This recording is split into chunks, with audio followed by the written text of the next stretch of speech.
నమస్తే. Welcome to our channel. Nagababu గారు మంత్రి పదవి పుచ్చుకోబోతున్నారు అనగానే ఎన్నో అనుమానాలు రేకెత్తించాయి. అలాగే అట్ ది సేమ్ టైమ్ హ్యాపీగా ఫీల్ అయిన వాళ్ళు కూడా ఎంతో మంది ఉన్నారు. సో ఏ పదవి ఇస్తారు అన్న క్యూరియాసిటీ కూడా జనాల్లో మొదలైంది. అలాగే పార్టీలో కూడా వెయిట్ చేస్తూ ఉన్నారు.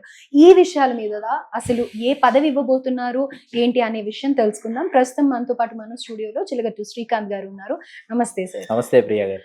సార్, సో పవన్ కళ్యాణ్ గారి శాఖలు కొన్ని నాగబాబు గారికి ఇవ్వబోతున్నారు అనేసి వింటున్నాం. ఎట్ ది సేమ్ టైం అందరికీ క్యూరియాసిటీ ఏంటి అంటే గనక ఆయనకి సినిమాటోగ్రఫీ ఇస్తారా అని అనేది కూడా వెయిట్ చేసి చూస్తూ ఉన్నారు. సో ఏం ఛాన్సెస్ ఉన్నాయి అసలు? అంటే నాగబాబు గారి మనస్తత్వ రీత్యా వారికి సినిమాటోగ్రఫీ చాలా యాప్ట్. అట్లాగే ఆయనకి సాంస్కృతిక శాఖ చాలా ఇష్టం ఆయనకి. ఓకే.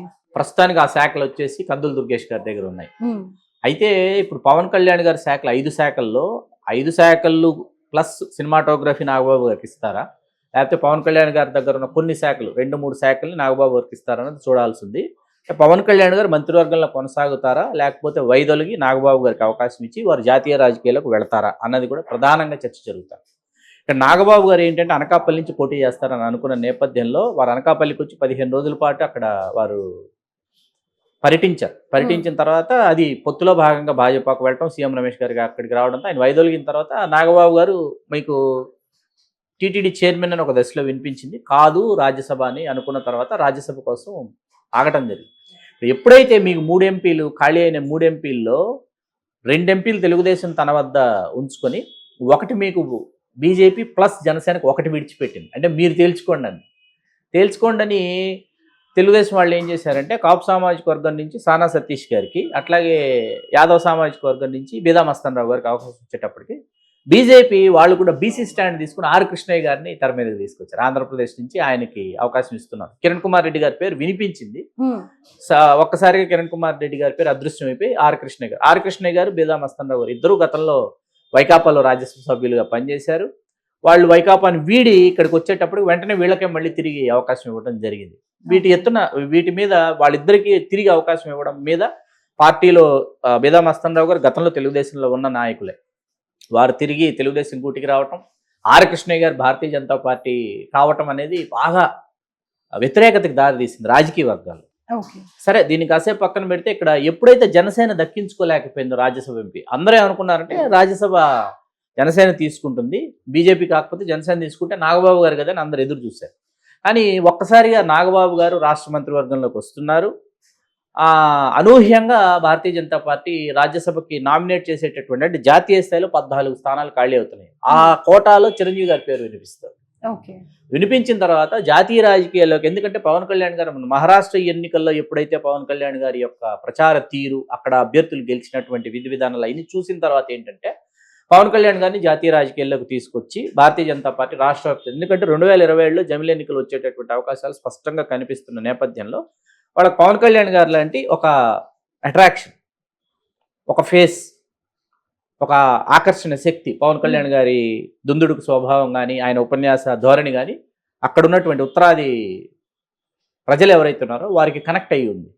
ఆ కనెక్ట్ అయినటువంటి నేపథ్యంలో ఏంటంటే వారిని జాతీయ స్థాయిలో వారిని ప్రచారానికి భారతీయ జనతా పార్టీ వినియోగించుకునేటటువంటి క్రమంలో వారికి జాతీయ స్థాయిలో వారిని కేంద్ర మంత్రి వర్గంలో పవన్ కళ్యాణ్ గారిని తీసుకుంటారా, ఎందుకంటే చిరంజీవి గారికి గౌరవంగా రాజ్యసభ ఎంపీ ఇచ్చి చిరంజీవి గారు గతంలో కేంద్ర మంత్రిగా చేసి ఉన్నారు కాబట్టి పవన్ కళ్యాణ్ గారిని కేంద్ర మంత్రి వర్గంలోకి తీసుకుని నాగబాబు గారు రాష్ట్ర మంత్రి వర్గంలో ఉన్నారనుకోండి, అప్పుడు ఏమవుతుందంటే ఈ కుటుంబం పట్ల అట్లాగే బలమైనటువంటి సంఖ్యాపరంగా సామాజిక వర్గం ఏదైతే ఉందో ఈ సామాజిక వర్గం మొత్తం ర్యాలీ అయిన తర్వాత జమిలి ఎన్నికలు వచ్చాయనుకోండి, వీళ్ళు తెలంగాణలో కూడా కూటమి ఎన్నికల్లో పోటీ చేయాలనేటటువంటి ఒక అతిపెద్ద ప్రపోజల్ ఒకటి రన్ అవుతోంది.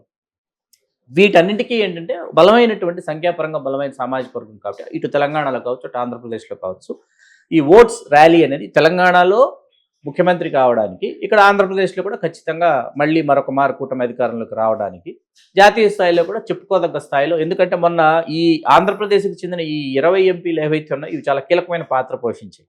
కేంద్రంలో ప్రభుత్వం ఏర్పడడానికి మన ఆంధ్రప్రదేశ్ ఎంపీలు కీలకమైన పాత్ర పోషించారు. కాబట్టి మరొక మారు మనం కేంద్రంలో అధికారంలోకి రావాలి అంటే ఇటువంటి సమీకరణాలు, ఈ రాజకీయ సమీకరణాలు, సామాజిక సమీకరణాలు ఎట్లా ఉంటాయంటే ఆ సమయంలో శాశ్వత మిత్రులు, శాశ్వత శత్రువులు రాజకీయాల్లో ఎవరూ లేరు అందరూ ఒకే దారిలో ప్రయాణిస్తున్నాం అన్నట్టుగా కనిపిస్తారు అనమాట. అటువంటి ఒక రాజకీయ సామాజిక సమీకరణ ఇక్కడ శాఖలు ఏ శాఖ తీసుకున్నారు, ఏ శాఖ తీసుకోలేదు అవన్నీ కాసేపు పక్కన పెట్టే ఇరువురు సోదరులు రాష్ట్ర మంత్రిమండలిలో కొనసాగే అవకాశం అయితే ఉండదు. నాగబాబు గారు క్యాబినెట్లోకి వస్తే పవన్ కళ్యాణ్ గారు వైదొలిగి, పవన్ కళ్యాణ్ గారు రాజ్యసభకు క్షమించాలి, పవన్ కళ్యాణ్ గారిని కేంద్ర మంత్రివర్గంలోకి తీసుకుని ఏదో ఒక రాష్ట్రం నుంచి ఆయన్ని కూడా రాజ్యసభ నుంచి నామినేట్ చేయొచ్చు. ఓకే, ఏదో ఒక రాష్ట్రం నుంచి ఏదో ఒక ఖాళీ ఏర్పడుతుంది. ఆ ఖాళీ ఏర్పడినప్పుడు రాజ్యసభ నుంచి పవన్ కళ్యాణ్ గారిని కూడా నామినేట్ చేయొచ్చు. లేదు ఈలోపు పవన్ కళ్యాణ్ గారిని జాతీయ రాజకీయాల్లో మరీ ముఖ్యంగా ఉత్తరాది రాష్ట్రాల్లో, ఉత్తర భారతదేశం ఏదైతే ఉందో అక్కడ ఉన్నటువంటి రాష్ట్రాలలో వీరి యొక్క ప్రచారం కావచ్చు, వీరిని వాళ్ళ face of the one of the ఏది కూటమిలో భాగంగా ఇక్కడ విలీనం అనే మాట మనం ఎట్టి పరిస్థితుల్లో వాడకూడదు. ఎందుకంటే జనసేన భాజపాలో విలీనం చేయమని అడుగుతారంట అనేటటువంటిది ఒకవైపు చర్చ నడుస్తోంది. కానీ అయితే ప్రజారాజ్యం విలీనం చేశారు కాబట్టి ఆ యొక్క గాయాల నుంచి ఇంకా చాలా మంది కోలుకోలేదు. ప్రజారాజ్యం పార్టీని కాంగ్రెస్ లో విలీనం చేసేంత ఆ సమయంలో పుట్టినటువంటి కొంతమంది నాయకులు, కొంతమంది రాజకీయాలు అప్పటికే కాకలు తీరినటువంటి నాయకులు వాళ్ళు లబ్ధి పొందారే కానీ కొత్తగా రాజకీయాల్లో పుట్టినటువంటి వాళ్ళు ఆ తర్వాత వాళ్ళు రాజకీయంగా కొనసాగలేకపోయారు. ఓకే, ఇప్పుడు ప్రజారాజ్యం పార్టీ కాంగ్రెస్ లో విలీనం చేశారనేటటువంటి అంశం ఎప్పుడు మనకు అది చాలా బాధాకరంగా ఉంటుంది.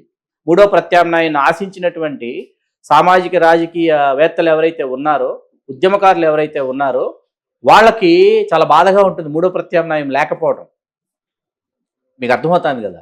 అయితే పాజిటివ్ అంశం ఏంటంటే ప్రజారాజ్యం పార్టీ 294 నియోజకవర్గాల్లో 104 నియోజకవర్గాల్లో వెనుకబడిన తరగతులకు పోటీ చేసే అవకాశం ఇచ్చింది. ఇది ఒక బలమైన పాజిటివ్ అంశం. ప్రజారాజ్యానికి ముందు కానీ ప్రజారాజ్యానికి తర్వాత కానీ ఇంతమంది వెనుకబడిన తరగతులు దక్షిణ భారతదేశంలో పోటీ చేయలేదు. అటువంటి అవకాశం చిరంజీవి గారు ఇచ్చారు. ఈ పాజిటివ్ అంశం మరుగున పడిపోయింది. ఇప్పుడు జనసేన మొన్న 21 స్థానాలు గతంలో పోటీ చేసింది. 2019లో వామపక్షాలతో పొత్తు పెట్టుకొని 35 స్థానాలు వాళ్ళకి కేటాయించి బీఎస్పీ వామపక్షాలు 140 స్థానాల్లో పోటీ చేసింది. కానీ performance wise very weak performance ఇవ్వడం జరిగింది. ఒక 20 స్థానాలలో చాలా అద్భుతమైనటువంటి పెర్ఫార్మెన్స్ ఇచ్చింది. ఒక 40 చోట్ల ఏంటంటే ప్రభావవంతంగా, అంటే జయాపజయాలు ప్రభావవంతం చేసేటటువంటి పాత్ర పోషించింది. అంటే ఆ ఓట్ల స్పష్టమైన చీలిక ఏదైతే ఉందో దానివల్ల జయాపజయాలు మారిపోయాయి. 24కి వచ్చేటప్పుడు 21 స్థానాల్లో పోటీ చేసింది. దీని ఫుల్ ఫ్లెడ్జ్డ్ పెర్ఫార్మెన్స్ చూడాలంటే జనసేన అనే పార్టీ ఉండాలి. ఇది మూడో ప్రత్యామ్నాయం. రేపు పొత్తులో ఎవరితో కొనసాగుతుంది, కూటమి మళ్ళీ కలిసి పోటీ చేస్తుందా, లేకపోతే జనసేన తన స్వతంత్ర ప్రతిపత్తిని చాటుకోవడానికి 175 నియోజకవర్గాల్లో పోటీ చేసి ఒక పూర్తి స్థాయి పార్టీగా అవతరిస్తుందంటే ఒక మూడో ప్రత్యామ్నాయం ఉండాలని కోరుకునేటటువంటి వాడిగా, ఒక సామాజిక రాజకీయ విశ్లేషకుడిగా ఖచ్చితంగా పార్టీ ఉండాలి. ఎట్టి పరిస్థితుల్లో విలీనం చేయకూడదని నేను కోరుకుంటా. ఎందుకంటే పోటీ చేయనటువంటి, అసలు రాజకీయాల్లో ఎన్నికల్లో పోటీ చేయనటువంటి కొత్త రాజకీయ తరం ఏదైతే ఉందో ఆ తరానికి కొన్ని సామాజిక వర్గాలు, అసలు శాసనసభ ముఖమే చూడనటువంటి, శాసనసభలో అడుగు పెట్టినటువంటి సామాజిక వర్గాలు ఉన్నాయి. అటువంటి వాళ్ళకి అవకాశం రావాలి అంటే ఒక మూడో ప్రత్యామ్నాయం ఎప్పుడు ఉండాలన్నమాట. రైట్. సో ఆ విలీనం అవుతుందా అనే దానికి కూడా మీరు ఆన్సర్ ఇచ్చేశారు.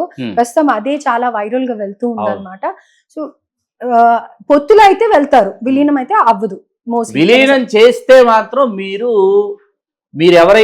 ఎవరి కోసమైతే, మీరు ఎవరినైతే అసురుడిగా భావించి, మీరు ఎవరి కోసమైతే, ఎవరిని గద్దె దింపడానికైతే మీరు ఇంత పోరాటం చేశారో ఆ నాయకుడిని, ఆ పార్టీని మీరు మరొక మారు ఒక అత్యద్భుతమైనటువంటి రాజకీయ పార్టీగా, అత్యద్భుతమైనటువంటి రాజకీయ నాయకుడిగా మీరు తయారు చేస్తారు. సందేహమే లేకుండా తయారు చేస్తారు. Right, got a good answer. Thank you sir.